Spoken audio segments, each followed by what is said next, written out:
aku tengok semalam itu. Udah pendek, tua lagi. Aduh, kayaknya berbahagialah ibu itu mendapat suami seperti itu. Sayang bapak itu sama ibu itu, nggak ditukarnya ibu itu. Itu dia contoh. Itulah keluarga yang sejati, keluarga yang diinginkan, diidamkan dan diajarkan Tuhan ya begitu. Nah, jadi kita semua manusia harus meniru dong. Kenapa dia bisa seperti itu? Ya kita juga mencapai keluarga yang sehat, ya gitu ya. Lalu apalagi yang kutulis di sini tadi? Aturan pernikahan tidak pernah diajarkan Yesus. Itu tadi ya, Matius 19 ayat 6 tadi. Itulah pengajarannya yang sudah dipersatukan. Lalu pendeta nanti membuat lagi seminar lagi kami. Nanti kalau pernikahan di dalam kekristenan itu nggak boleh asal menikah. Dia belajar dulu 1 bulan itu di rumah pendeta. Ya, mereka datang dulu di sana, dikasih tahu begini loh pernikahan itu, ini ayatnya, ini begini loh, begini nggak boleh bercerai, begini. Nah, kalau sudah mereka sebulan sudah diajari seminar, barulah mereka dibawa kemana? Baru diperiksa lagi perempuan itu ke rumah sakit, perawan atau enggak dia.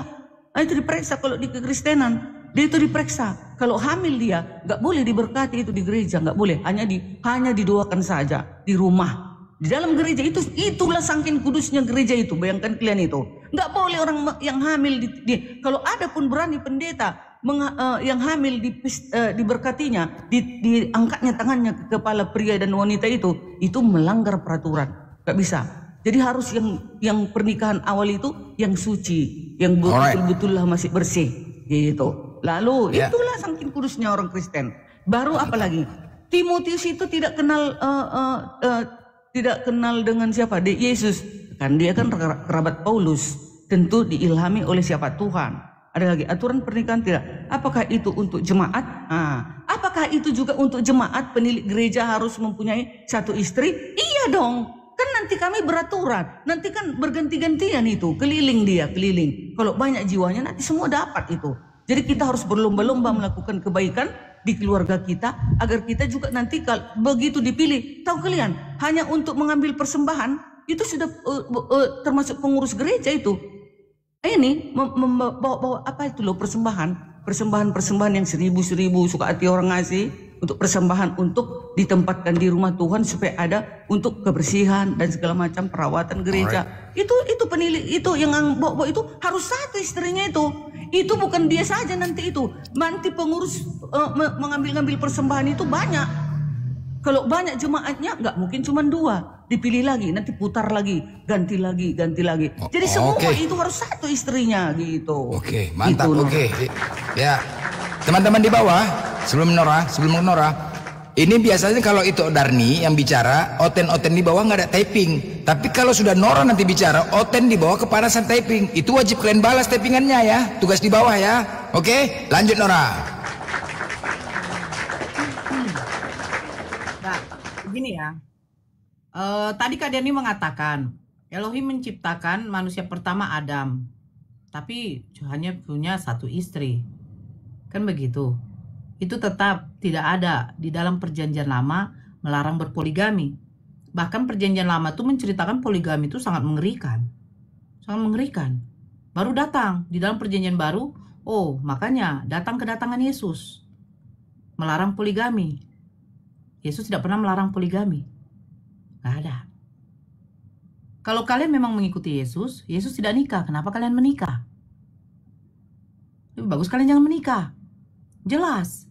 Tapi karena memang ada perintah, beranak cuculah kamu, penuhilah muka bumi ini dengan keturunanmu. Makanya saya heran.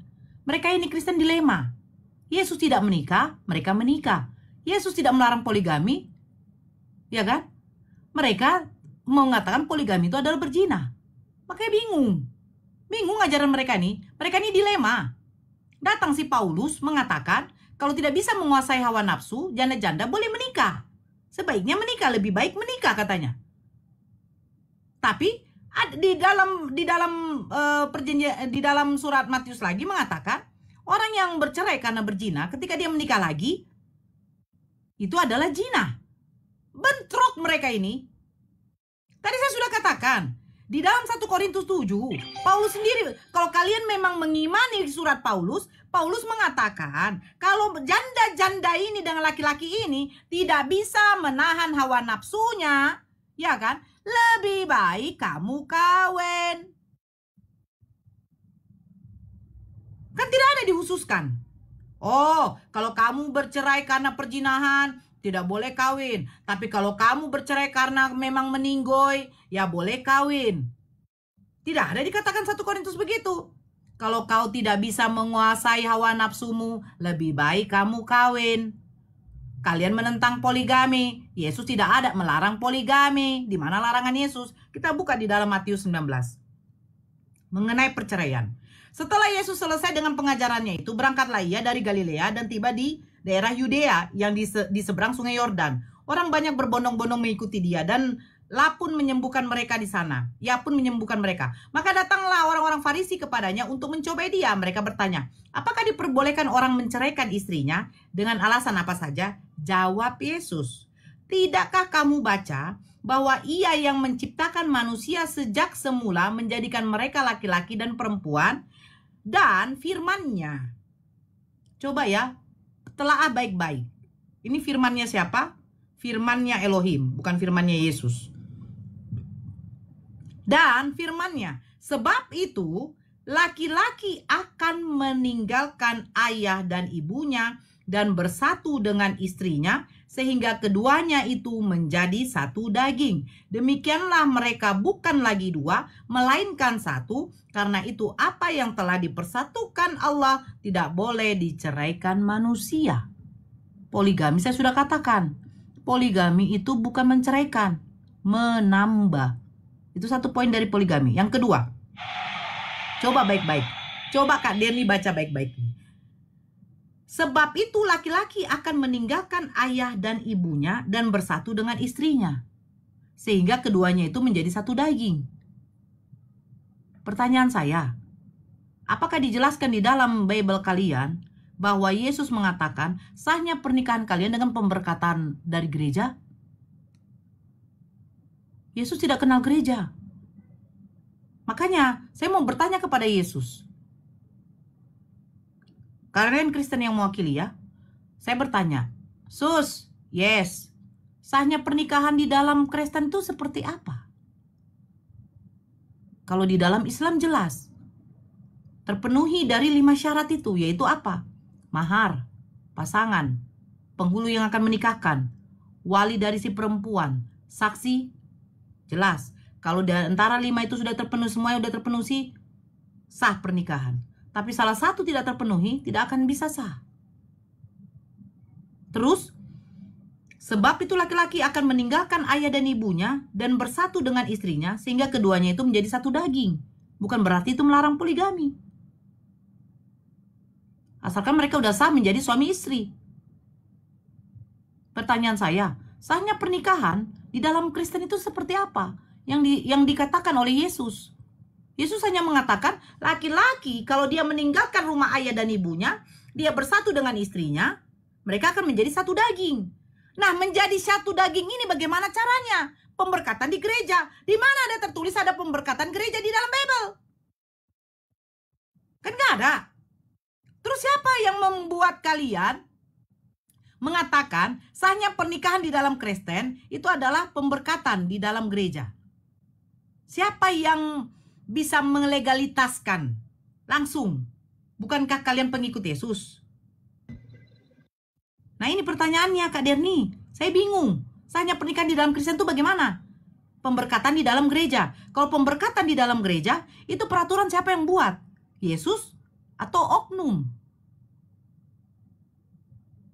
Karena apa? Syariat-syariat pernikahan di dalam Islam itu sudah diatur oleh Allah. Disampaikan oleh baginda Rasulullah. Makanya diajarkan. Kalau salah satu itu tidak terpenuhi bagaimana? Ya nggak sah pernikahanmu. Bagaimana kalau nggak ada mahar? Ya nggak sah. Makanya kalau mahar itu apa saja boleh. Asalkan juga tidak memberatkan sisi laki-laki. Kalau nggak ada walinya, si perempuan, oh nggak bisa. Makanya ada dikatakan wali hakim. Nggak ada saksi bagaimana? Oh nggak bisa juga. Nah kalian bagaimana? Tertera di mana? Ada di dalam Bible? Atau di dalam kitab lain? Kalau ada tunjukkan sama saya. Ini cuma dikatakan Yesus. Apa katanya? orang yang laki-laki yang meninggalkan rumah ayahnya dengan ibunya dan bersatu dengan istrinya, itu akan menjadi satu daging. Bagaimana cara mereka menjadi satu daging? Sahnya mereka itu bagaimana? Kan begitu. Kalau kalian mau mengikuti apa kata Yesus, jangan kalian nikah. Yesus tidak menikah. Murid-muridnya, tunjukkan sama saya, adakah mereka punya anak istri? Kan begitu.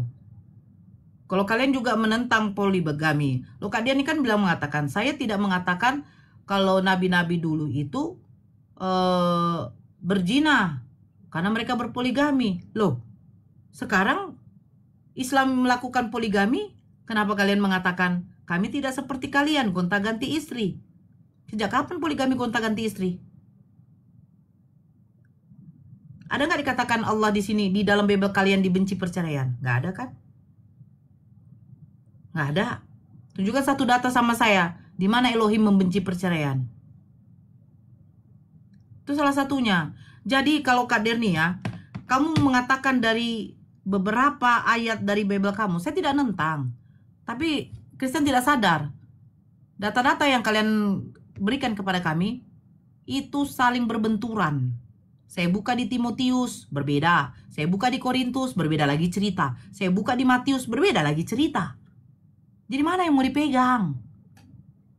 Tidak boleh menikah, tidak boleh bercerai, tidak boleh menikah karena perkawinan zina. Ini dikatakan. Apa dikatakan di sini? Nah, tetapi aku berkata kepadamu, barang siapa menceraikan istrinya kecuali karena zina, lalu kawin dengan perempuan lain, ia berbuat zina. Tetapi di dalam 1 Korintus 7, kalau kamu tidak bisa menawan hawa nafsumu, lebih baik kamu menikah. Lebih baik kamu kawin. Sementara ini tidak boleh. Mana yang mau didengar? Surat Paulus diimani. Surat Matius diimani. Tapi bertolak belakang. Yang pasti-pastilah. Makanya saya katakan, hukum yang peraturan yang dibuat oleh Allah untuk makhluknya, kalau bagi kami umat muslim di dalam Al-Quran tidak pernah berubah. Tidak pernah. Syariatnya jelas, aturannya jelas, tidak akan pernah berubah. Mulai diutusnya baginda Rasulullah Nabi Muhammad, disempurnakan agama itu, diberikan Al-Quran, menjadi syariat pedoman bagi umat muslim yang mengimani Allah dan kepada Rasulnya. Tidak berubah peraturan itu. Mulai dari Nabi Muhammad diberikan Al-Quran, sampai Nabi Muhammad meninggoy, tidak pernah berubah peraturan. Nggak pernah. Nggak ada kontradiksi di dalam Al-Quran. Aturan ini jelas, ya jelas, laksanakan. Nggak kau laksanakan, dosa bagimu. Kak Derni, buka di 1 Korintus. Ternyata boleh kawin. Bagi yang tidak bisa menguasai hawa nafsu, buka di dalam Matius. Kalau kau bercerai karena perzinahan, kau kawin lagi, itu akan berzina. Mana yang benar ini? Bingung saya. Peraturan Yesus. Yesus di mana mengatakan sahnya pernikahan di dalam Kristen adalah pemberkatan di dalam gereja? Kalau kami jelas. Kalau kalian tidak ada, ya saya tidak bisa mengatakan bahwa pernikahan kalian itu sah di mata jawab. agama. Boleh? Oke, baiklah. Di mana ada tertulis bukannya, mana tadi? Apakah Elohim membenci perceraian? Itu dulu, yang kutulis dulu ya. Berarti sini orang nggak baca ya. Pantasan. Gimana? Nggak ngerti. Ini dia. Maliaki 2 ayat 15 dan 16. Janganlah orang tidak setia dengan istri masa mudanya, sebab aku membenci perceraian. Firman Tuhan Elohim Israel. Juga orang yang menutupi pakaiannya dengan kekerasan. Firman Tuhan semesta alam. Maka janganlah dirimu, maka jagalah dirimu, dan janganlah berkhianat. Ya, ada. Gak boleh bercerai. Ya, dikatakan di sini, dan kamu bertanya, oleh karena apa? Oleh sebab Tuhan telah menjadi saksi antara engkau dan istri masa mudamu, yang kepadanya engkau telah tidak setia, padahal dialah teman sekutumu dan istri seperjanjianmu. Nah, makanya dilarang Tuhan untuk bercerai. Gak boleh. Gak bisa bercerai. Nah, itu tidak kudus ya. Oke, satu. Halal tidak? Ini. Perceraian jadi tidak dihalalkan. Tak boleh bercerai, nggak boleh. Nah, sekarang ku jawab siapa? dulu sebentar. Jangan dipotong-potong biar ku jawab. Terus ku jawab dulu dengan ini yang dikatakan kepada bangsa Israel atau kepada semua manusia? Iya, awalnya kan untuk Bani Israel, awalnya, lalu seluruh. Kan ini Alkitab kan dipegang orang Kristen kan gitu. Nah, sekarang biar ku jawab dulu perkataan Paulus dan Matius. Paulus mengatakan tadi boleh bercerai, Paulus tidak boleh bercerai, Matius tadi boleh bercerai. Itu begini. Kalau istri kita masih hidup, suami kita. Paulus tidak boleh bercerai. Iya di 1 Korintus. Paulus 1 Korintus mengatakan kalau tidak bisa menahan hawa nafsu, iya. lebih baik menikah, kawin. Menikah. Ya. Yes. Nah, tunggu ku jawab. Kan Korintus ini kan tulisan Paulus. Makanya ku katakan kata Paulus, iya kan? Gitu loh Nora. Nah, begini Nora. Kalau yang kata Paulus itu, kalau nggak bisa kau tahan nafsumu, kawinlah, kan begitu kan? Iya. Itu bagi begini, yang janda betul janda. Akulah contoh. Aku masih ada suami ini, tapi di Matius dilarang. Definisi Sebentar. janda apa, Derni? Janda yang sudah meninggal suaminya. Loh, jadi kalau itu yang janda bercerai benar. janda? Kalau janda masih hidup suaminya itu bukan janda, itu masih punya suami. Itu harus balik. Itu? Loh, yang janda itu yang nggak ada lagi suaminya meninggal. Tapi kalau masih hidup belum janda namanya itu, Menora, hanya berpisah. Astagfirullah. Dibilanglah kita janda karena nggak sama kita sama suami kita. Tapi kayak aku ini kan udah mati suamiku. Udah betul-betul mati. Jadi kalau nggak tahan carilah di Nora. KBBI. Janda itu artinya apa, Denny? Janganlah kamu. Ya sebentar Nora, sebentar. Contoh ini sekarang kayak begitu. Kau gabung. jangan dipotong-potong. Gimana KBBI janda itu hanya untuk orang yang sudah meninggal suaminya?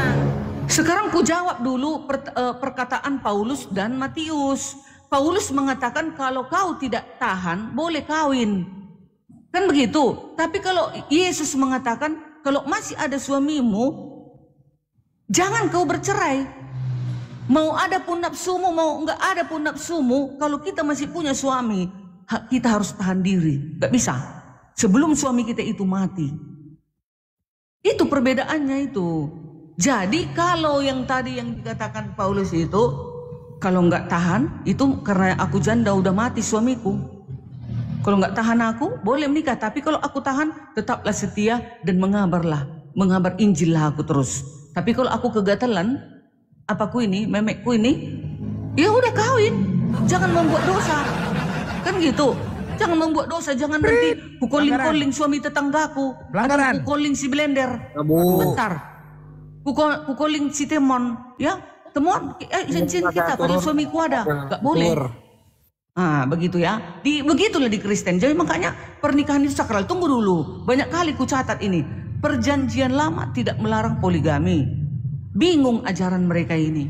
Kata Sinora ya kan, perjanjian lama tidak melarang poligami. Di perjanjian baru kok melarang? Ya kan udah turun Tuhan itu ke bumi. Perjanjian baru tidak ada Yesus melarang poligami. Ku bilang. Ada kan dikatakan Yesus. Di mana? Orang yang sudah dipersatukan kan udah diberkati di gereja Nora. Itu udah dipernikahan. Dimana diberkati gereja kata Yesus?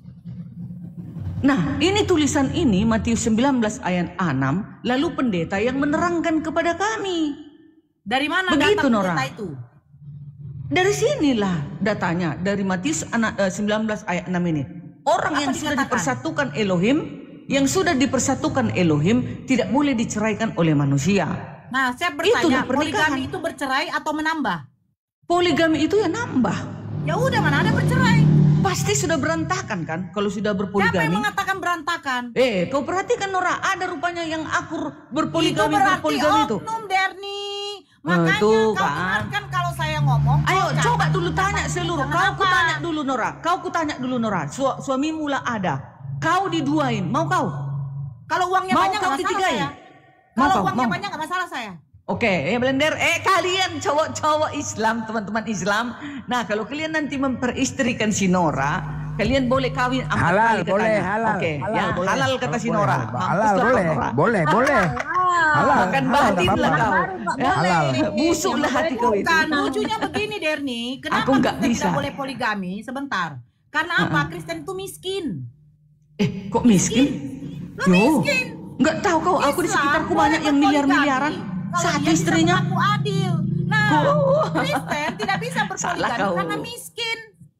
Kenapa aku dipotong loh? Kena aku tadi si Nora diem manis. Kau tuh suka framing. Aku Mana anak datanya Tuhan. Yesus bilang, Pasti mendengarkan mendengarkan Di mana peraturan. datanya Yesus melarang poligami? Nah, ini udah kacau ini. Kalau dipotong-potong nggak enak lagi. Sekarang begini itu. Tadi kan kita sesi prolog ya, narasi. Jadi udah berulang-ulang. Jadi kita kalau kayak enggak begitu sekarang. kau akan Iya, tahu. udah siap Blender. Ini seksi debat, Blender. seksi debat Iya, langsung. iya. Seksi Oke. debat. Sekarang siapa yang mau bertanya? Aku nggak mau bertanya, soalnya agama Bukan soal bertanya, Alkitabku saya sudah benar. bertanya, di mana Yesus melarang poligami? Poligami nggak bercerai, poligami itu menambah. Di mana? Iya, setelah Yesus mengatakan tidak boleh orang yang sudah dipersatukan. Kalau sudah dipersatukan, sudah diberkati di gereja, itu tandanya nggak boleh lagi nambah. Nggak bisa. Sementara Pak Nggak bisa. menyatukan juga orang pasangan ini biar tidak berbuat Nggak zina. ada, nggak boleh di gereja kami 2 kali kawin, nggak boleh, nggak bisa. Nah, Nggak mana boleh. larangannya? Begitu caranya di Di kekristenan. mana larangannya? Ini larangannya di Matius 19 ayat 6. Apa yang Kalau sudah dipersatukan, dipersatukan, Nora, yang kalau sudah dipersatukan di Tuhan gereja, tidak boleh diceraikan udah diberkati, manusia. dinikahkan, Poligami disaksikan oleh kedua tidak belah bercerai, pihak, Derni. dari keluarga Poligami laki-laki, menambah. keluarga perempuan, sudah Di mana dinikahkan di datanya? gereja, Kamu nggak nipu boleh orang lagi kawin begitu. lagi kedua kali, nggak boleh. Di mana Itu. datanya tidak boleh menambah? Itu datanya. Kalau kau mau Di cari mana? lagi, ya Tunjukkan terserah sama saya kau. tidak Kalau baca. kau nggak percaya, itu urusanmu. Kau nggak Kristen. Mana Iya, datanya? nggak Kristen kau. Mau apa Tidak, kau mana, rubahnya? tidak, Ya mana begitu kami katanya di tidak kekristenan. boleh menambah Yang istri? sudah dipersatukan tidak boleh diduai lagi, nggak bisa. Di Nggak bisa mana lagi. datanya? Tidak boleh Ini datanya. diduai. Ini datanya. Mana Kalau kau datanya? nggak ngerti Mana ayat ini datanya? berarti kau botol. Kalau Mana kau nggak datanya? tahu Mana ayat ini datanya? kau botol. Mana datanya? Botol kau. Matius Mana 19 ayat datanya, 6. Denny? Kamu udah Matius ngomong, 6 saya ayat 19 ayat 6. Orang Nah, yang sudah saya baca ya. dipersatukan, yang Demikianlah sudah mereka dipersatukan bukan Elohim. lagi dua, Kau dengar, buka melainkan telinga satu. kau itu, buka jilbab Karena kau itu itu, Nora, biar apa kau yang dengar. telah dipersatukan Yang sudah Allah tidak boleh dipersatukan diceraikan manusia. Elohim. Ya, tahu Tidak kau. boleh Kalau diceraikan sudah manusia. dipersatukan Di itu mana di datanya gereja, tidak boleh menambah? bukan di kafe. Ya? Di mana datanya tidak boleh menambah, Derni? Jangan Matius menipu. 19, Matius 19 yang sudah dipersatukan nggak Karena boleh itu, dipisahkan. Apa yang telah dipersatukan Allah tidak Uh-uh. boleh diceraikan manusia. Sejak kapan poligami bercerai? Mana tidak boleh menambah istri? Di mana? Dan 1 Timotius juga nggak boleh yang penilik gereja harus 1 istri. Itu untuk penilik gereja. Kau bukan penilik Kami juga gereja. jemaat harus 1 istrinya karena kami juga akan dipilih akan pengurus gereja. Gereja. Eh, CP bukan penilik gereja. Kiamat bukan penilik gereja. Penilik gereja Sekarang kalau dia bukan jadi penilik. dipilih di gereja. Kalau dia Jangan, dipilih di gereja belum tentu, nggak belum boleh. dipilih gereja, Seluruh belum umat tentu. Kristen itu Nengok badannya tidak nggak boleh satu 2 orang. istrinya karena kelak kami Satu. akan mengadakan pemilihan. Kami juga akan dipilih Mana sebagai dia tidak boleh menambah penerima istri? persembahan, Mana? mengutip Mana, persembahan, Denny? atau acara Denny. mengajari anak-anak, atau guru Di sekolah mana sahabat, tidak atau boleh menambah sebagai istri, untuk Denny? pemimpin, Di mana untuk tidak boleh Baik. mengadakan. Oke, saya luruskan. Baik itu sebentar. Yang diminta Nora di mana ada larangan boleh menambah istri. Yang itu kasih dalilnya itu tidak ada, hanya ditujukan kepada penilik gereja. Oke, itu kita hanya sesuai yang tertulis. Nah, oke, kalau memang tidak ada, nggak ada masalah, nggak usah kita perpanjang. Itu udah kita sesuai dengan apa yang tertulis. Oke, lanjut. Iya, aku minta di mana larangan tidak boleh menambah istri. Kan tidak ada tertulis. Jadi kalau ada Kristen-Kristen yang berpoligami, apakah salah? Tidak salah karena nggak ada larangan. Contoh satu ya Kak Derni, ya maaf. Kalau ada seorang bapak kawin sama anak kandungnya, mereka berdosa nggak? Oh, berdosa. Di mana larangannya di dalam perjanjian baru? Yesus mengatakan jangan kau kawin sama anakmu, jangan kau kawin sama ibumu, jangan kau kawin sama bapakmu. Nggak ada. Kalau di dalam Islam bagaimana? Buka di dalam surat An-Nisa 23. Ada. Kalian nggak ada. Kan begitu. Jadi berdosa nggak mereka? Ya nggak berdosa. Ya memang nggak ada aturan. Gitu. Yang jelas-jelas lah Dani. Jangan menipu sama saya. Oke, Nggak ada baiklah. larangan poligami. Ya. Aku pertambah. Matius. Itu Darni. Matius mana? Silakan. Aku pertambah sekali lagi ya, memperkuat Ya. bahwasannya Kristen boleh poligami. Keluaran 21 nomor 10. Apabila kau mengambil perempuan lain, maka jangan kau kurangi pakaian persetubuhan dan makanannya. Berarti dibolehkan berpoligami di Kristen. Lanjut. Nah, itu kata kalian. Ini dia ya, Matius 19 ayat 4. Jawab Yesus, tidakkah kamu baca bahwa Ia yang menciptakan manusia sejak semula menjadikan mereka laki-laki dan perempuan? Ayat 5. Dan firman-Nya, sebab itu laki-laki akan meninggalkan ayah dan ibunya dan bersatu dengan istrinya. Udah satu kan? Sehingga keduanya, suami dan istri, menjadi satu daging. Oke? Matius 19 ayat 6. Demikianlah mereka bukan lagi dua, melainkan satu. Karena itu, apa yang dipersatukan Elohim tidak boleh diceraikan oleh manusia. Gak boleh lagi bercerai kalau udah satu. Dengar dulu.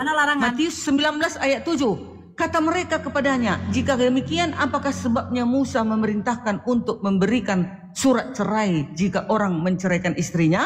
Ayat 8. Kata Yesus kepada mereka, karena ketegaran hatimu Musa mengizinkan kamu menceraikan istrimu, tetapi sejak semula tidaklah demikian. Ya, tidak boleh bercerai sejak semula, tidak demikian. Karena keras tengkuknya kepala manusia, makanya Musa memberikan surat cerai itu. Ya, Matius 19 ayat 9. Tetapi aku berkata kepadamu, barang siapa menceraikan istrinya kecuali karena zina, lalu kawin dengan perempuan lain. Itu perceraian itu. Itu perceraian. Ayat perceraian itu. Dengar, tadi kan di sana sudah dipersatukan tadi kan? Sekarang itulah tadi di 1 Timotius. Karena itu pemilik jemaat haruslah seorang yang tidak bercacat. Itu ayatnya loh, Nora. Dalam poligami dia nggak mau nunjukkan. Iya. Apa yang dipersatukan Tuhan tidak boleh diceraikan manusia. Sejak kapan poligami bercerai? Kalau sudah kawin lagi kan udah ditinggalkan istri pertama itu. Bibir kau, sejak kapan poligami bercerai? Aduh, kayak mana pun gak selera lagi, udah molor, sudah lembek. Apalah kau ini? Dia udah datang ke tempat yang ketat-ketat, Nora. Aduh, gak usah munafik lah. Kau blender, pasti kau berkurang cintamu kepada istri pertamamu kan? Pasti banyakan kau datang ke yang montok. Poligami itu menambah istri bukan bercerai. Apanya itu nih? Yang ayat itu sampaikan bercerai. Iya, maksudnya begini loh. Kalau bercerai bukan poligami namanya. Kalau bercerai bukan poligami. Paham itu ya? Itu yang diminta di mana? Larangan berpoligami. Menambah istri. Poligami itu menambah istri, bukan bercerai. Itu poligami loh. Kak, begini loh Kak Derni ya. Lucu kau Kak. Ya, kalau ada orang yang menikah lagi, oh iyalah pasti istrinya. Oh ini ada ayatnya Nora. Sabar. Jangan ini Nora, kau tunggu. bawa pemikiranmu. Kalau Oke, ini blender. Oh diam dulu sebentar Kak Derni. Enggak, aku kan menjawab, belum ku jawab. Kalau kau menentang, sebentar. Hmm. Kalau kau menentang poligami, silakan. Banyak juga perempuan yang tidak menyetujui poligami. Tapi masalahnya, pemikiran kau tentang poligami itu sesuai dengan pemikiranmu. Sementara di luar sana kau belum tahu. Ada orang yang hancur karena poligami, ada orang yang tidak hancur. Dari sekian ribu, ratusan ribu umat muslim di muka bumi di Indonesia ini, pertanyaan saya, berapa sih yang berpoligami? Gak banyak kan? Gak banyak, karena apa? Karena poligami itu solusi bagi yang sanggup. Kan berarti kelihatan. Apa? Berarti manusianya masih setia sama istrinya. Tapi pemikiranmu ketika orang itu sudah berpoligami, pasti dia tinggalkan istri pertamanya. Pasti hancur. Itu pemikiranmu karena kau yang menentang poligami. Bagaimana orang yang pelaku poligami sana? Ada yang menikmati. Baik-baik aja. Istri pertama dikasih 20 juta, istri kedua dikasih 10 juta. Aman-aman. Kau yang menentang tapi kau yang pula apa? Sesuai pemikiranmu. Gitu loh. Jangan membawa pemikiranmu. Ya ini dia ya. Imamat 2 Imamat 18 ayat 18 yang sering dikutip ini ya, membahas larangan menikah dan 2 saudara perempuan sekaligus bukan larangan untuk poligami. Meskipun demikian yang berbicara tentang seorang pria yang meninggalkan orang tuanya. Di dalam Islam sebentar. Di dalam Islam tidak boleh menikahi sekaligus kakak beradik kandung kecuali turun ranjang.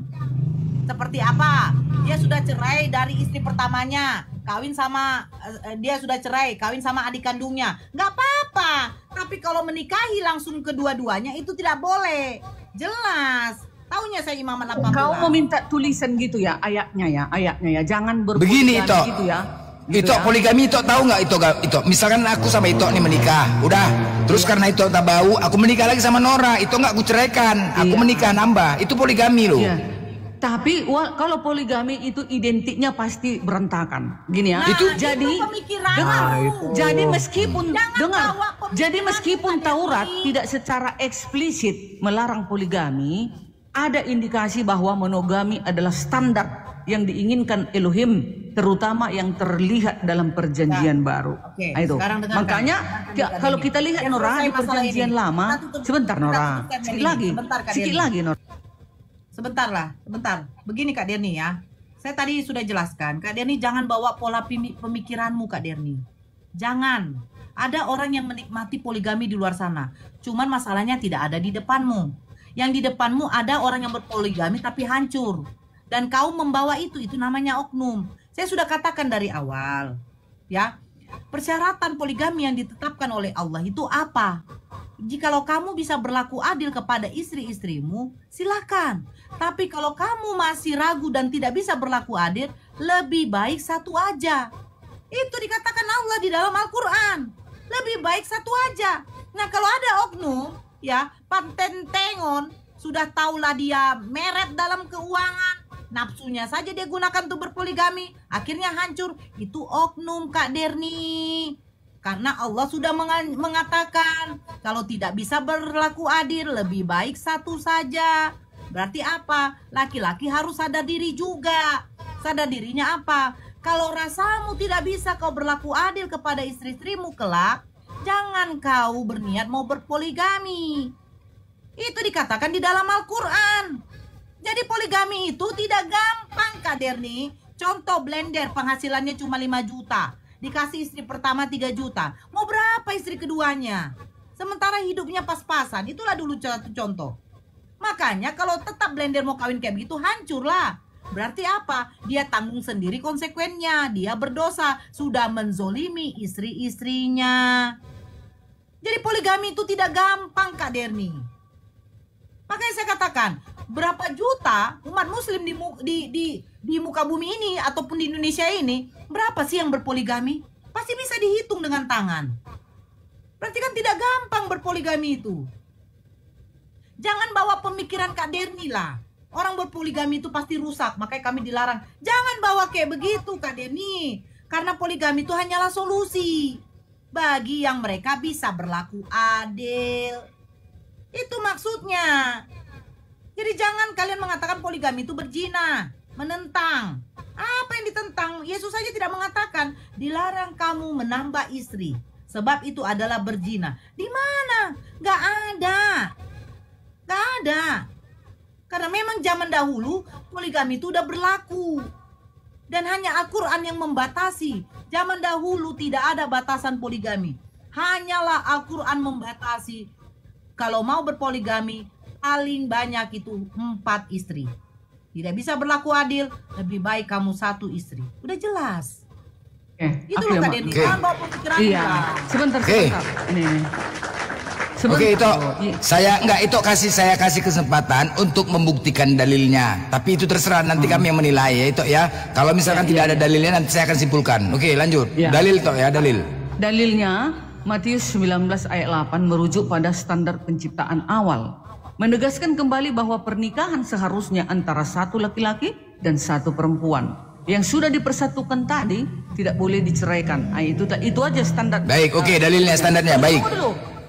Tunggu dulu, praktik poligami dalam Alkitab sering dikaitkan dengan konflik, kecemburuan, masalah dalam keluarga. Itu dia makanya dilarang berpoligami. Baik. Silakan. Jadi itu gini, saya simpulkan sedikit ya tentang masalah poligami ini. Artinya tidak ada data yang secara jelas di dalam Bible Kristen dilarang berpoligami. Tidak ada ya. Dan ada boleh berpoligami. Justru yang ada boleh berpoligami. Hanya saja poligami itu tidak diwajibkan apabila kau mampu untuk memberikan solusi, ya. Artinya di Kristen sendiri juga dibolehkan berpoligami. Jadi jangan kalian menjudge bahwasanya poligami itu salah. Ingat ya, bagi yang mampu. Oke, tunggu dulu Roma, sabar. Bagi yang mampu, karena dari tadi kita membuktikan dalil dari berdasarkan kitab kalian, tidak ada yang sangat jelas larangan berpoligami. Oke, kita tutup poligami ya. Sekarang kita lanjutkan ke pernikahan. Tutup poligami, ke pernikahan. Oke, kita lanjutkan pernikahan ya. Dalam rumah tangga. Pernikahan poligami sama. Tunggu dulu. Pernikahan udah selesai. Tunggu dulu itu ya. Pernikahan Kita udah selesai lah sama. Itu tunggu dulu itu. nanti ayatnya. Tunggu dulu itu. Ini ayatnya. berdasarkan ini kan ajaran dari Tuhan. Oke, mungkin nanti Nora melanjutkan. Oke. Nah, di dalam pernikahan dan perkawinan, apakah perkawinan dan pernikahan itu berbeda maknanya? Oke, perkawinan itu datangnya dari negara, pernikahan itu datangnya dari Tuhan karena memenuhi syarat, akad dan sebagainya. Pertanyaannya, apakah di Kekristen itu ada kata pernikahan? Lanjut.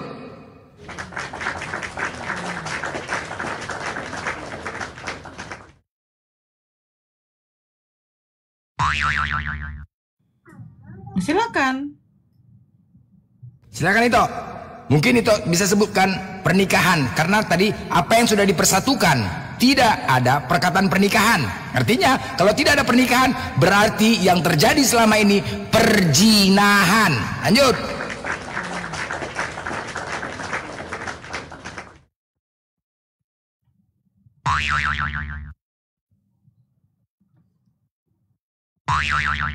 Aku sekarang ya, oke. Nih ya. Ada kata pernikahan kata ini merujuk pada ikatan resmi antara seorang pria dan wanita. Memang perkawinan itu kan persatuan antara persetubuhan antara laki-laki dan perempuan, kan gitu. Kalau pernikahan itu kan disahkan, diresmikan. Nah, makanya di kekristenan itu diresmikannya bagaimana? Itu tadi ayatnya kembali, Matius 19 ayat 6. Ya, dipersatukan oleh Elohim, laki-laki dan perempuan itu. Bagaimana caranya? Ayatnya seperti itu aja dibuat. Lalu para pendeta mengajarkan, menseminarkan kepada keluarga-keluarga. Nanti dibuat seminar sekitar 3 jam tentang pernikahan. Bagaimana? Ayatnya ini diambil, yang sudah dipersatukan. Dipersatukan di mana dipersatukan? Bukan di pub, bukan di rumah, bukan di tengah jalan, bukan di mana-mana, tapi dipersatukan di rumah ibadah, yaitu di gereja. Siapa yang meresmikan itu? Pendeta tentunya ya, karena pendeta itu kan wakil Tuhan di muka bumi ini. Lalu dipanggil kedua mempelai ya, dan keluarganya, dan saudara-saudara, sanak saudara, semua disaksikan. Nah, itu dia pernikahan yang sah. Nah, sudah diresmikan dan sudah disaksikan oleh banyak orang. Nanti mereka dibawa ke altar yang kudus, ya, dibawa ke depan. Lanjut dulu Blender sebentar. Lanjut dulu Blender, ya. Saya dengarkan. Lanjut dulu Blender. Ya, nanti kan dibawa mereka ke gereja dan dibuat acaranya dengan kudus dan suci, dan di sana tidak ada lagi keributan di sana. Nah, setelah sudah direstui, mereka bersatu. Nah, kalau sudah dipersatukan Elohim ini, tidak lagi bisa diceraikan dan tidak bisa lagi ada lagi tambahan. Jadi itulah artinya pernikahan di dalam kekristenan, ya. Oke, dipersatukan di rumah ibadah. Nah, itu. Baik. Kalau kami dalilnya ya tentang pernikahannya, ada sebuah kata di dalam Al-Qur'an di surah An-Nur ayat 32. Maka nikahkanlah ya bagi mereka yang masih sendiri, nikahkan. Oke, bukan kawinkan. Karena tadi konteksnya berbeda. Perkawinan dengan pernikahan. Apakah pernikahan itu bisa disebutkan kepada binatang? Oh tidak. Binatang itu kawin, bukan nikah. Jadi konteksnya nikah itu datangnya dari Tuhan karena telah memenuhi syarat-syarat dari Tuhan. Nah, sekarang saya minta itu, adakah di Bible kalian dinyatakan tentang pernikahan? Tolong sebutkan satu kata tentang pernikahan. Silakan. Itu tadi Blender, ayat yang tadi, ayat Matius itu. Lalu itu diseminarkanlah kami tentang kayak mana pernikahan itu Blender. Seminar macam mau apa aja seminar nih kita ini? Apa seminar? Nah itu, seminar itu maksudnya mengarahkan, menerangkan, mengajarkan bagaimana arti pernikahan itu. Lalu nanti dijelaskan para pendeta lah nanti 3 jam bagaimana tentang pernikahan itu, tentang Matius 19 ayat 6 itu, yaitu ikatan. Pernikahan itu artinya ikatan. Pernikahan adalah ikatan antara dua individu yang berkomitmen ya, untuk bersama dan membangun keluarga. Tapi kalau yang bersetubuh itu nggak berkomitmen, itu hanya nafsu burungnya itu sama lapeknya. Enggak, Itu. kok aduh Mbak, ini kok bisa seminar? Maksudnya kalian kalau mau menikah diseminarkan dulu sama pendeta di seminar di sebuah ruang gitu. Diseminarkan begini nikah gini gitu. Jadi cumananya? Iya, begini Blender, kan ini ada ayat Matius 19 ayat 6. Orang yang dipersatukan Elohim tidak bisa diceraikan oleh manusia. Apa maksudnya itu? Kan begitu Blender. Nah, yang sudah pakar-pakar, yang sudah teologi, yang sekolah contoh pendeta, mereka lah yang bisa menerangkan itu. Lalu nanti kami di seminar apa ayat ini? Maksudnya seperti ini. Di dalam Matius 19 ayat 6 itu artinya itu mencakup kepada ikatan. Ikatan pernikahan adalah ikatan antara dua individu yang berkomitmen untuk hidup bersama dan membangun keluarga, perayaan. Pernikahan seringkali dirayakan dengan upacara dan seremonial yang meriah, dihadiri oleh keluarga dan teman. Ada janjinya. Tunggu, ini di kekristenan, ini di luar dari Alkitab diterangkan, diperjelas. Di luar dari Alkitab, cemana itu nih diskusi di luar dari Alkitab? Maksudnya memperjelas Matius 19 ayat 6. Dasar kita ke Alkitab lah itu. Masa di luar dari Alkitab? Itulah dasarnya. Pendeta menjabarkan loh. Pendeta menjabarkan. Matius 19 ayat 6 tadi, yang sudah dipersatukan tidak diceraikan oleh manusia. Bagaimana? Apa artinya itu? Nah, diperjelas oleh pendeta. Begitu. Apakah dipersatukan sudah pasti dinikahkan? Pernikahan melibatkan, tunggu dulu. Pernikahan melibatkan janji setia dan komitmen untuk saling mendukung dan mencintai. Aduh, hancur banget. Itu nanti diterangkan lagi kembali. Begitu kami di Kristen. Gitu. Roma lari nih kan, gara-gara Roma mau diseminarkan nikah lari Roma nih. Roma jangan lari kok. Bukan, kalian kasih dia kesempatan. Udah boleh dia mau bicara. Oke. Roma silakan Roma mungkin kau tanggapin. Benarkah kalau kau mau menikah dimasuk? Ya tambahin itu Roma. Sebelum kau menikah kau dibuat seminar, benarkah? Di konseling sih, lebih apa konseling pranikah atau konseling namanya, konseling ya betul. Kayak, ngapain aja itu? Apa aja dijelaskan? Apa ya, kayak macam katekisasi untuk pranikah gitulah. Ya, masuk seminar ya sebelum nikah ya, main kali bah. Itu di gedung. Hah? Itu di gedung. Iya di rumah pendeta. Cemana cara menguji perawan tidaknya itu cemana cara menguji perawan tidaknya? Itu nggak penting bagi kami. Nah, jadi yang di konseling 19 Matius 19 ayat 5 itu kan. Jadi kalau seseorang laki-laki dia sudah dewasa, maka dia sudah waktunya lah untuk membuat waktunya untuk berkeluarga gitu. Maka dia akan meninggalkan ayah ibunya untuk bersatu dengan istrinya, dan kesatuan mereka itu di dalam satu daging gitu. Lalu kesatuan mereka itu kan disatukan oleh Tuhan melalui pendeta. Nah, itu yang dikatakan ayat 6 tadi ya. Ayat berapa tadi? Dari pasal 19 itu, apa yang dipersatukan oleh Tuhan tidak boleh diceraikan manusia, ya. Begitu. Ayat 6. Oke. Nah, masuk Nora, masuk Nora. Kata pernikahan memang nggak ada, tetapi makna dari sebuah pernikahan itu yang dijelaskan. Keren. Gak ada kata pernikahan. Teknisnya itu ada ya. Teknisnya bahwa laki-laki itu harus meninggalkan ayah ibunya untuk bersatu dengan istrinya gitu. Artinya mereka membentuk satu keluarga yang sama dengan keluarganya bersama ayah dan ibunya dulu gitu. Jadi kayak itu dilanjutkan. Dia yang sudah melihat ayah ibunya ya, oleh karena persatuan ayah ibunya kemudian lahirlah si anak ini. Nah, setelah genap waktunya dia dewasa, dia kemudian melakukan hal yang sama. Jadi regenerasi seperti itu. Dia itu meninggalkan ayah ibunya. Terus yang tinggal sama yang merawat ibunya siapa? Ya terserah, bisa pembantunya, bisa dianya juga. Anak durhaka. Ya itu kan persepsinya ya. Loh, logika lah bang. Seandainya dia cuma punya satu anak, dia tinggalkan ayah ibunya. Ibunya sudah tua. Jadi yang ibumu merawat, yang ngemis-ngemis untuk dirawat. Ya, ibumu. Jangan samakan ke ibu sama orang. Ibumu dengan orang tuamu bagaimana? Ibuku nggak pernah ngemis-ngemis minta dirawat. Wih. Mak Jang. Jangan kau bawa ibumu. Ngeri kan? Ibumu Iya. yang Inilah tulis-tulis. jalan kasih. Inilah kasih Derni. Kalau Arti dulu, dari Derni, dia kau tinggalkan meninggalkan. ayah ibumu sendiri di rumah, udah tua renta, Ngerti hanya nggak? kau kasih pembantu babysitter di situ. Jangan Menurutmu baik kayak kamu. begitu. Tunggu dulu Nora, mulutmu Durhaka terlalu kau. busuk. Mulutmu terlalu Durhaka busuk. kau. Ya. Durhaka Arti kau. seorang laki-laki tadi harus meninggalkan rumah bapak ibunya untuk bersatu dengan istrinya. Artinya Makanya saya bingung. Ajaran Kristen, ajaran kasih.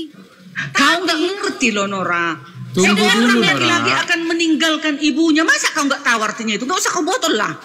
Senar bisa kita. Emangnya kau lengket terus kau sama bapak mamakmu? Kalau kau tahu, Artinya, main kau ngentot tidak kau sama boleh. bapak mamakmu di tengahnya. Mak Jang ya. Slow. Lucu. Dan dia tanya, Kau aku Dengar tanya dulu. dulu, Kalau Nora. kau main sama suamimu, apa ada terus mamakmu di situ, bapakmu? Ada. Loh, jadi Maksudnya kalau mamamu berpisah. sudah Kau itu sama suamimu dulu berpisah kau dari bapak itu dan variabel mamakmu lain, gitu. Nora. Kau Kalau itu mengenai botol merawat hati kau. ibu, merawat orang tua, itu variabel lain dari konteks Itu aja nggak yang kita ngerti kau. diskusikan Variabel pernikahan. Kau keluar dari Kristen. Saya tanya sama kau. Jadi bagaimana? Jadi siapa yang merawat orang tuamu? Itu Kalau kau variabel tinggalkan ayah ibumu. lain. Itu Kita variabel mau lain, merawat Nora. orang tua kita. Bukan konteks pernikahan begini. Gimananya kau variabel ini, lain Nora? itu. Kau dengarkan dulu lah Derni tadi apa dia ngomong. Kamu ngerti nggak variabel Kau diam lain? dulu lah, Roma, kau diam Itu dulu, topik kau nanti lain. kau. Kau diam Topik dulu lain. Kau diam dulu kau. Kau dengarkan dulu saya Derni, apa omongan si Roma? Dia bilang, saya tanya, jadi bagaimana kalau anaknya cuma satu, laki-laki itu doang? Dia tinggalkanlah ayah ibunya. Terus siapa yang merawat? Dia tahu apa jawaban Roma? Emangnya kayak kau, mama saya tidak ngemis-ngemis untuk minta dirawat. Loh, apa mesti orang Bukan tua kamu. minta dirawat?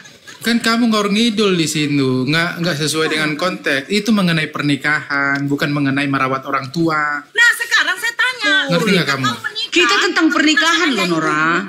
Kau ini Ketika kau menikah, kau tinggalkan ayah ibumu. Siapa yang merawat ayah ibumu? Oh jadi kamu menikah jadi ini. Oke. 5 bersaudara, oke, 5 bersaudara. Sekarang jangan buat 5 bersaudara, ya, satu anak tunggal. Ja- Kalau kau menikah, kenapa siapa yang harus merawat satu? ibumu? Itu artinya kasus-kasus khusus. Kalau secara umum Ah, nih, di mana tertulis nggak meninggalkan kasus-kasus ayah, khusus? oke. Di mana Oke. tertulis? Sebentar dulu Blender. Nggak nyambung kamu, Sebentar Nora. dulu, Blender. Di mana Nggak nyambung. tertulis? Oke, Kecuali saya ikuti kalau asumsimu. anaknya tunggal. Oke. Tidak boleh kau Saya tinggalkan ikuti ayah ibumu. asumsimu. Di mana tertulis? Saya ikuti asumsimu, oke? Ya, bukan saya asumsi. ikuti. Kan kau yang mengatakan kasus-kasus khusus. Ya Mana itu kan tertulis? penalaranmu. Kenapa kamu Loh, di mempertanyakan? mana Jadi siapa yang tertulis? merawat Kau yang ibunya? mengatakan kasus khusus. Iya kalau Kau tadi yang mengatakan itu kalau khusus. anaknya 8, oke. Kalau anaknya 8 Tidak, misalkan. saya tadi satu contoh saya bilang anaknya cuma Nora, satu. Nora. Di mana anaknya? Gimana Kau lah cuma kau satu. belajar berdiskusi seperti ini? Di mana kalau anaknya satu? Blender, Blender gimana nih? Ini kan Di mana bunda kalau menjadikan anaknya Blender. satu? Ajar dulu. Oke, si kalau bunda buat punya. 8 laki-laki semua, pasti dia pergi meninggalkan ayah ibunya. Terus siapa yang merawat? Ya terserah mereka lah, itu intern keluarganya. Gimana sih lu? Nah, di sini. Nah, di Tidak sini ada kan dijelaskan kan? berbeda. Ini kita konteks tentang makanya pernikahan, kalau di Nora, Islam itu jelas. bukan tentang Apa konteks dikatakan di dalam Islam? Kau ketika diam dulu, orang Roma. tua sudah lansia. Roma, kau diam dulu. Roma, Oke. Roma. Ya, sebentar Mas, sebentar. Diam dulu. Bentar. Di dalam Islam, makanya dikatakan. Nah, kamu mahramnya diskusi jangan seorang ngawur istri- ngidul. Tunggu dulu, sabar. Kau diam dulu, pelajaran Inggris. Mahram Bentar. seorang istri itu terletak pada suaminya. Mahram anaknya, ya, surga. Makanya ridho seorang anak itu terletak dari ibunya. Makanya kalau ibunya itu anak Itu laki-laki variabel itu lain, sama Nora. Sabar. Ini nanti kita buat konteks, sabar dulu Roma. Sabar. Nanti aku luruskan, oke? Kau dengarkan dulu. Kau anak durhaka kau, ya. Kau yang durhaka. Kau tadi mengatakan apa? Ibu saya tidak minta mengemis untuk dirawat. Oh, saya tidak perlu sampai ibu saya minta mengemis. Saya akan rawat dia sampai dia mati. Beda dengan kalian. Laki-laki akan meninggalkan ayah ibunya dan bersatu dengan istrinya. Terus bagaimana kalau laki-laki semua anaknya? Ditinggalkanlah mak bapaknya. Oh iya, kan ada pembantu yang merawat. Dasar anak durhaka kau. Oke. Nah, itu dari gini, Roma, sebentar Roma. Enggak, aku tutup Roma. Sebentar. Kita nggak mau berdiskusi di sini Roma, oke? Jadi tema kita tadi pertama ya tentang pernikahan. Kita tutup close. Nanti itu lanjut kita masalah orang tua. Nanti aku bawa ininya, diskusinya. Nah, yang kedua kita telah melihat tadi tidak ada kata kata pernikahan di dalam kitabnya Kristen, artinya mereka dalilnya hanya mempersatukan. Ketika ada kata mempersatukan, belum tentu menikah. Oke? Mempersatukan antara daging dengan daging itu sama dengan perkawinan, sama seperti binatang. Secara hukum agama, secara hukum dari ketuhanan, tidak ada dalil di dalam kekristenan itu pernikahan ataupun hubungan resmi secara sah dari ketuhanan. Oke? Lanjut. Kita tutup dulu. Tunggu dulu. Kalau sudah dipersatukan, di mana Negara juga dipersatukan? Gini loh itu. Dipersatukan di dalam rumah ibadah, itu bukan kayak binatang. Enggak, kami enggak mau debat kusir. Itu enggak mau debat kusir. Kita enggak mau debat kusir biar menilai. Tunggu dulu. Sabar, Roma. Tadi aku minta di mana tertulis ada kata pernikahan. Selesai, itu aja. Kalau di Al-Qur'an jelas di surah An-Nur ayat 32, maka nikahkanlah. Sekarang ada enggak kalian di dalam kitab pernikah? Ada enggak? Ada enggak? Tidak ada. Selesai, udah selesai. Oke, apakah perkawinan begini perkawinan dengan pernikahan apakah sama, Roma? Ya, lalu negara kenapa melegalkan perkawinan? Enggak, perkawinan dengan pernikahan sama tidak? Dan tidak. Roma, aku tanya, perkawinan dengan pernikahan sama tidak? Sama saja. Aduh, coba definisi perkawinan apa? Itu bentuk lain daripada pernikahan. Itu sama. Udah, tutup. Aku nggak mau debat kusir, tutup ya. Artinya udah, kita tutup, kita lanjut ke diskusi lain. Udah, jadi sekarang udah kita tutup. Itu Roma, dengar Roma. Udah, aku host di sini. Kita nggak mau debat kusir, oke? Nah, kita tadi lari ke konteks tentang masalah orang tua, oke? Itu kita tutup ya, biar netizen yang menilai. Nah, tentang orang tua tadi, ini benar ya, di dalam 10 hukum Taurat ya, dengan jelas Yesus mengatakan, jangan kau menyangka aku datang untuk meniadakan hukum Taurat, melainkan menggenapinya. Satu iota pun tidak akan kuhilangkan dari hukum Taurat, ya kan? Siapa yang menghilangkan salah satu perintah hukum Taurat, maka akan menduduki kerajaan paling rendah dalam surga. Nah, sedangkan hukum Taurat ini ternyata mereka hilangkan dengan dalil Galatia 5 nomor 4, jikalau kau mengharapkan kebenaran oleh hukum Taurat, maka Kristus sama sekali tidak berguna bagimu.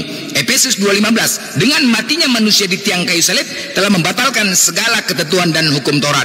Dalil ya. Nah, kita buktikan ya, yang namanya penggenapan ya, menyempurnakan. Oke? Di dalam 10 hukum Taurat, salah satu dari pembahasan tentang orang tua.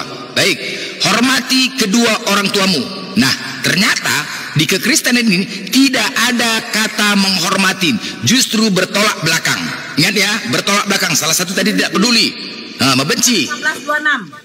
Ya, terus kemudian kalau kami penggenapannya hormati orang tua di surah Al-Isra ayat 23, nggak usah Nora. Di surah Al-Isra ayat 23, coba bacakan Nora. Nah, penggenapan tentang hormati orang tua itu ada di surah Al-Isra ayat 23.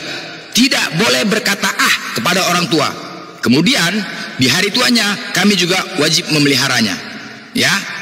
Artinya penggenapan hukum Taurat itu ya, penggenapannya ada di Al-Qur'an, bukan di Bible. Apa salahnya menghormati kedua orang tua? Gak ada salahnya. Nah, sekarang justru kalian bertolak belakang dengan hukum Taurat. Artinya memang tidak boleh kalian jalankan. Jangan ada ilah lain, ada ilah lain. Kuduskan hari Sabat, hormati orang tua, tidak hormati. Berzina, jangan berzina. Jangan mencuri. Semua kalian bantah dari hukum Taurat itu. Apabila kalian lakukan yang sebenar-benarnya hukum Taurat itu, maka sia-sia kematian Yesus. Oke, kita buktikan tentang orang tua tadi. Di mana penggenapannya? Oke, lanjut orang. Nah, baca ya. Dan Tuhanmu telah memerintahkan agar kamu jangan menyembah selain Dia, dan hendaklah berbuat baik kepada ibu bapakmu dengan sebaik-baiknya. Jika salah seorang di antara keduanya atau kedua-duanya sampai berusia lanjut dalam pemeliharaanmu, maka sekali-sekali janganlah engkau mengatakan kepada keduanya perkataan dan janganlah engkau membentak keduanya, serta ucapkanlah kepada keduanya perkataan yang baik. Tetapi di dalam Lukas 14:26, jikalau seseorang datang kepadaku, ia tidak membenci bapaknya, ia tidak membenci ibunya, saudaranya perempuan, saudaranya laki-laki, membenci anaknya, bahkan nyawanya sendiri, ia tidak dapat menjadi muridku.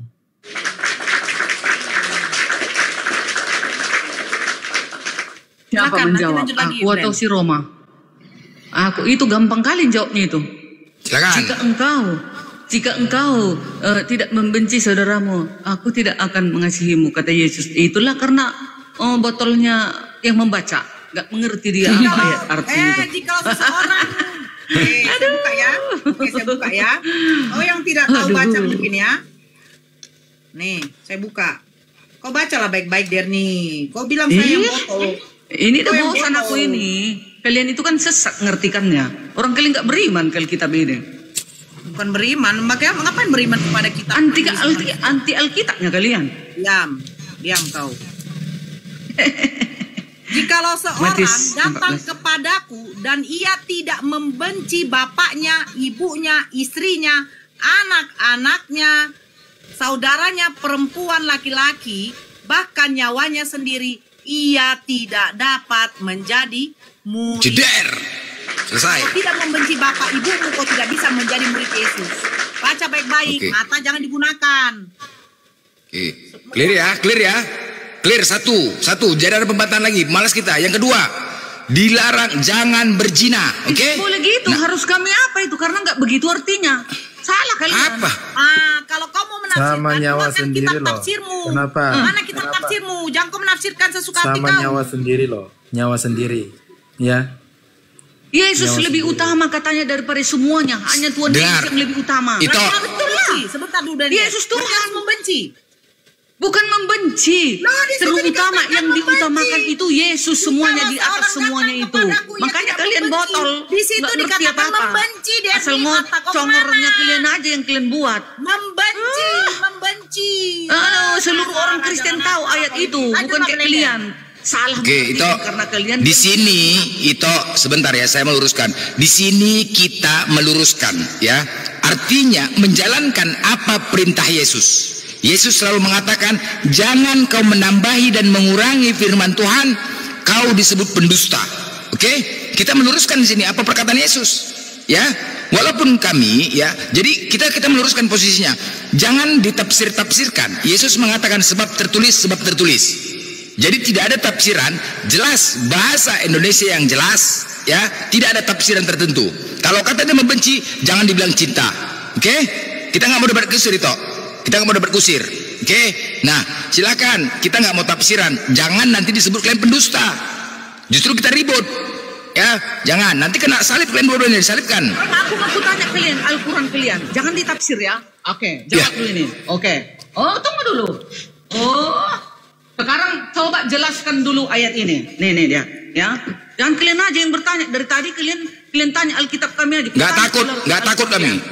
Sekarang Al-Baqarah 210. Bedakan dulu dengan Matius 25 ayat 31. Matius 25 ayat 31, apabila anak manusia itu Yesus, datang dalam kemuliaannya dan semua malaikat bersama-sama dengan dia, maka ia akan bersemayam di atas tahta kemuliaan. Udah, Yesus yang datang, Tuhan Yesus kami yang datang. Coba kau dulu apa artinya ini? Al-Baqarah 210. Tidak ada yang mereka tunggu kecuali datangnya Allah bersama malaikat dalam naungan awan. Berarti Allah akan datang bersama. Jangan menyimpulkan. Bagaimana kalian melihat datangnya Allah itu? Apa yang kalian lihat? Biar dijelaskan Nora, buka dulu Nora.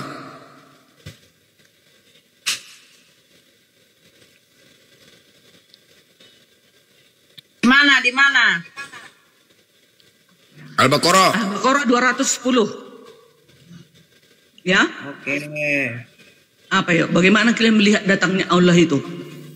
Kami wujud Yesus datangnya bersama para malaikat. Ini tadi Allah bersama para malaikat. Nantikan melainkan datangnya Allah dan malaikat pada hari kiamat dalam naungan awan. Sekarang saya tanya sama kau, di mana dikatakan Allah itu dalam naungan awan? Ini mas kau yang terangkan ini Al-Quranmu. Kau jawab dulu ini. Mana? Apa artinya ayat ini? Dengan siapa? Tidak ada yang mereka tunggu-tunggu kecuali datangnya Allah bersama malaikat dalam naungan awan. Allah datang dengan siapa? Saya tanya. Dengan malaikat kan? Allah datang. Sekarang yang dalam naungan awan itu di mana dijelaskan itu adalah Allah. Jadi siapa ini? Kan katanya Allah. Malaikat, Allah bersama malaikat. kau Kenapa kau tafsir lagi? Makanya kau jangan congor kau. Alkitab kami jelaskan, kau larang. Kau gak tahu kau Al-Quranmu. Kau gak bisa kau jawab. Dasar kau bodoh kau. Sok-sok Itu. Alkitab kami mau kau jelaskan Alkitabku. Ini pun kau nggak tahu kau artinya. Jelaskan ini apa artinya. Bagaimana Allahmu datang? Kami Tuhan kami datang. Yesus bersama para malaikat. Kau terangkan. Bagaimana kedatangan Allahmu? Sebentar, itu. Jelaskan ini. Al-Baqarah. Oke, baik, aku jelaskan itu. Mencret kau kan, mencret. Oke, sebentar. Mana jawabanmu? Gak ada jawabanmu. Gak ada jawabanmu. Mana jawabanmu? Mana jawabanmu? Mana? Di mana dikatakan Allah dalam naungan-naungan? Yang dikatakan sekarang kayak mana Allahmu datang? Malaikat. Kau kan Allahmu datang kayak mana? Bukan Allahnya. Sejak kapan? Jadi apa maksudnya Allah datang? Kutanya kau dulu. Apa artinya Allah datang? Bagaimana artinya Allah itu? dan malaikat kan? Iya, kayak mana itu datang Allahmu dan malaikat? Kayak mana datangnya? Apa kau lihat dia? Kau mau tahu? Iya dah. Mandilah dulu kau. Kalau nggak tahu kau mati aja kau benturkan kepala kau itu ke dinding itu. Kalau nggak tahu kau Allahmu datang kayak mana? Nah itulah kau botol kau. Kristen yang benar, Yesusnya datang bersama para malaikat Pecahkan dan kepala awan. Nora ini. Betul jelas kami lihat. Kadiar, Pecahkan Selin. Pecahkan lu piring lo. Pecahkan piring lu.